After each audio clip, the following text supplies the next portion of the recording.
Hello, in this video I'm going to demonstrate how to replace a page in a PDF on Bluebeam outside of a studio session.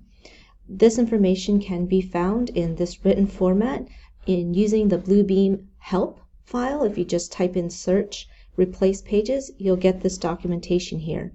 And I'm just going to demonstrate in a video live format these same steps. So you need to have open the PDF that you want to replace the sheets in, and it's helpful to know what page number it is that you want to replace, because in this process it's going to ask you for the page number. So this is the page that I want to replace with a new page. So this is the one I have open, so I know it is page 15. So I have this open in my Bluebeam, but again I am not in a session. So this will not work in a PDF that's in a session. Okay, so the first step, it says to go to your document and then click on Replace Pages, or you can type Control-Shift-Y. Now you're going to browse to the page or the PDF that you want to insert. So here's the new page I want to insert, the same 555A sheet. So I'm going to hit Open. And so now it's going to say, do you want to remove pages? So this is the current page. So it already filled that in for me, which is great.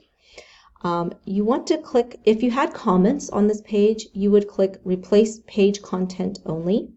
If you had bookmarks and so forth already made, you would also want to put Replace Page Content Only.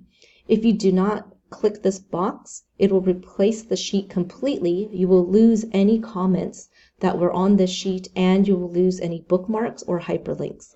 So I think it's best practice to just click that every time so you don't lose anything associated with this sheet nor mess up your set. And then I'm going to say replace 1 of 1. I think this is correct. Let me read the enter the pages of the current PDF sheet. So since I only have one sheet, I'm just replacing page 1, so I'm going to hit OK. And there you go. You can see it just automatically swapped out the page for me. So that was a quick and easy swap. So that's how you would do it in a PDF to replace a sheet.